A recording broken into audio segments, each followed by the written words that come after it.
नागा का तात्पर्य है चित्त से नंगा। ये दिगंबर का स्वरूप है, भगवान गुरु दत्तात्रेय का स्वरूप है और भोलेनाथ का स्वरूप है।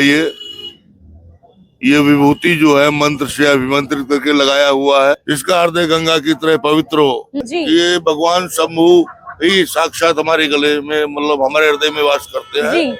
और चिमटा जो होता है उसको हम कोतवाल कहते हैं हमारी भाषा में। जी। वर्ष 2025 का महाकुंभ अद्भुत है। आपने देखा होगा बहुत सारी साधु सन्यासी को, लेकिन जब बात हो नागा सन्यासी की तो उनका जो चित्रण होता है, जो उनका स्वरूप होता है, वाकई में वह तो ऐसा होता है जिसके बारे में स्मरण करना भी थोड़ा मुश्किल होता है। इस वक्त मैं हूँ नागा सन्यासी गुरुजी के साथ। इनका स्वरूप देखकर ही आप समझ सकते हैं कि ये कितने अद्भुत है। गुरुजी, आप इस वक्त जिस स्वरूप में है, मतलब पूरे शरीर में भस्म, माथे पे ललाट, और ये जो आपका अद्भुत रूप है, तो सामान्य जीवन, साधु संत का जीवन और नागा सन्यासी का जीवन, क्या इसकी महिमा है? ये हमारा जो स्वरूप है ये दिगंबर का स्वरूप है, भगवान गुरु दत्तात्रेय का स्वरूप है और भोलेनाथ का स्वरूप है। ये विभूति जो है मंत्र से अभिमंत्रित करके लगाया हुआ है जी। और इसको हम दशनामी चादर कहते हैं हमारे भाषा में जी। विभूति को जब हम इसको मंत्र से अभिमंत्रित करके चढ़ाते हैं, शरीर पे लगाते हैं, तो ये चादर का काम करती है। जी। तो जो ये नागा सन्यासी, ये उपाधि है, ये जो नाम है, ये कैसे मिला और आपने इसके लिए क्या तप किया? नागा का तात्पर्य है चित्त से नंगा। जिसके चित्त में, हृदय में, जिसके मस्तिष्क में, विचारों में कोई विकार, कोई वासना, कुवासना, कोई लालसा, कोई कामना, कोई इच्छा न हो, जिसका हृदय आकाश की तरह निर्मल और स्वच्छ हो, जिसका हृदय गंगा की तरह पवित्र हो, जो कोमल की तरह मुलायम, मक्खन की तरह मुलायम हो, उसको हम नागा सन्यास इसे कहते हैं। जी। हृदय से नंगा और शरीर से तो हम नागा सन्यासी होते ही ऐसे हैं। जी।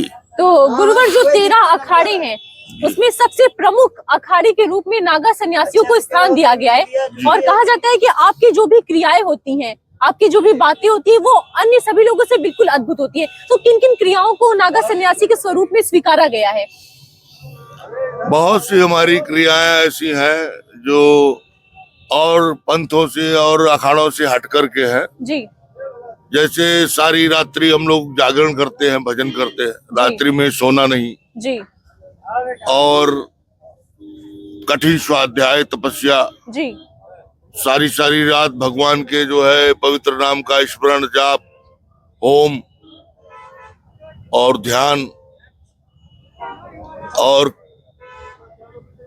काफी जो है हठ साधना, ऐसी हमारी कठोर साधनाएं हैं जो अन्यत्र साधु जो है नहीं कर सकता। गुरुवर, मैं देख पा रही हूँ आपके गले में ये रुद्राक्ष की माला है और कहते हैं भगवान शिव के आंसू से ये रुद्राक्ष बनता है, और आपके पास जो ये चिमटा रखा है, कहा जाता है कि एक नागा सन्यासी का ये शस्त्र होता है। तो ये रुद्राक्ष और ये चिमटे की कहानी क्या है? रुद्राक्ष तो भगवान शिव स्वयं शंभू के रूप में हम उसे धारण करते हैं। ये भगवान शंभू ही साक्षात हमारे गले में, मतलब हमारे हृदय में वास करते हैं, क्योंकि ये हृदय पे पड़े हुए हैं ना सब, इसलिए रुद्राक्ष तो भगवान को हृदय में धारण करने के लिए हम पहनते हैं। भगवान शंभू अर्थ में जो है हमारे हृदय से, आपके हृदय में स्थापित है। और चिमटा जो होता है उसको हम कोतवाल कहते हैं हमारी भाषा में। जी। जिससे जो है हम सारा अपना कार्य करते हैं और शस्त्र के रूप में भी उसको इस्तेमाल करते हैं। जी। तो अगर इस बार आप प्रयागराज महाकुंभ में आ रहे हैं तो इस बात को स्वीकारें कि अगर आप नागा सन्यासी का दर्शन कर लेते हैं तो वाकई में आपको प्रभु की एक झलक मिल जाती है। DS पॉडकास्ट चैनल के माध्यम से मैं आपके बीच यूं ही आती रहूंगी और आपको दिखाती रहूंगी कि किस तरह से नागा सन्यासियों ने इस बार प्रयागराज की महिमा को और भी अद्भुत बना दिया है। तो जुड़े रहिए DS पॉडकास्ट चैनल और RJ माही के साथ। धन्यवाद।